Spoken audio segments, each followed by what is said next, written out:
प्रियात्मन सप्रेम जयजीत आदि मुनीश्वर योगेश्वर परम पूज्य सत्य सम्राट सदगुरुदेव सिमनी जी का वचनामृत से एक बूंद। मुक्ति और मोक्ष उसी अवस्था को कहते हैं जिस अवस्था को प्राप्त कर मनुष्य अमर हो जाता है। मुक्ति को प्राप्त कर मनुष्य मृत्यु के भय से छूट जाता है।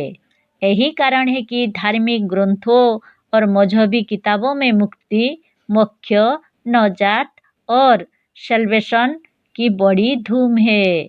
संप्रदाय, धर्म और मजहब में यही एक वस्तु है जो जनता को अपनी ओर खींचती है। इसका कारण इस अध्याय का ही ऊपर वाला वाक्य है कि मनुष्य की प्रवृत्ति अमृतत्व की ओर है।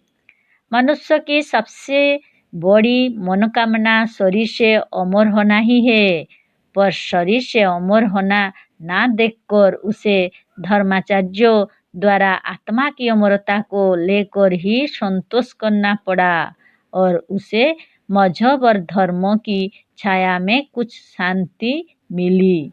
पर सच पूछिए तो अभी मनुष्यों को पूरी शांति नहीं मिली है। मजहब को ऊपर से स्वीकारते हुए भी संसार अमृतत्व की खोज में है। संसार चाहता है कि किसी तरह शरीर भी अमर हो जाए। कौन कह सकता है कि मरने के बाद मनुष्य अवश्य रहेगा और धर्माचार्यों के कथानुसार अमर होकर रहेगा? इसका कोई प्रत्यक्ष प्रमाण नहीं है। यही कारण है कि जनसाधारण को मजहबी बातों का पूरा विश्वास नहीं है और जनता उन उपाय और औषधियों की खोज में है जिससे शरीर अमर हो जाए। मजहबी किताबों और धार्मिक उपदेशों को देखने से मालूम होता है कि ईश्वर सर्वशक्तिमान है और बिना उसकी इच्छा के एक तृण भी नहीं हिल सकता। धर्म की दृष्टि से यदि देखा जाए तो बिना ईश्वर की इच्छा के ना कोई बीमार पड़ता ना मरता है।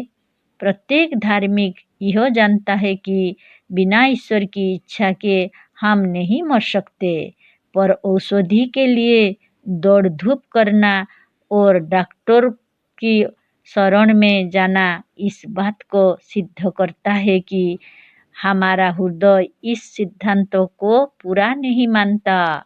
ईश्वर को सर्वशक्तिमान मानते हुए भी मनुष्य ईश्वर को अच्छी औषधियों से निर्बल जानता है। मजहब ईश्वर को बलवान बतलाता है, पर जनता का हृदय औषधि पर विश्वास करता है। मनुष्य को बिना औषधि के संतोष नहीं होता। धर्म कहता है कि ईश्वर दुख देकर तुम्हें तुम्हारे कर्मों का फल दे रहा है, पर मनुष्य इस बात को मानता हुआ भी औषधि द्वारा ईश्वर के कार्य में बाधा डालता है। सच्ची बात यह है कि मनुष्य ईश्वर की मानता हुआ भी सचमुच नहीं मानता।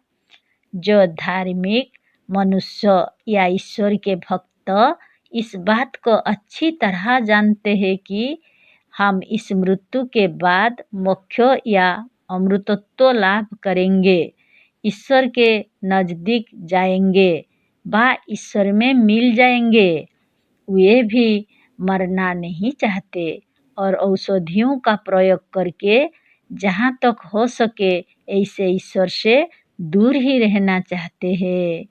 जय जीव।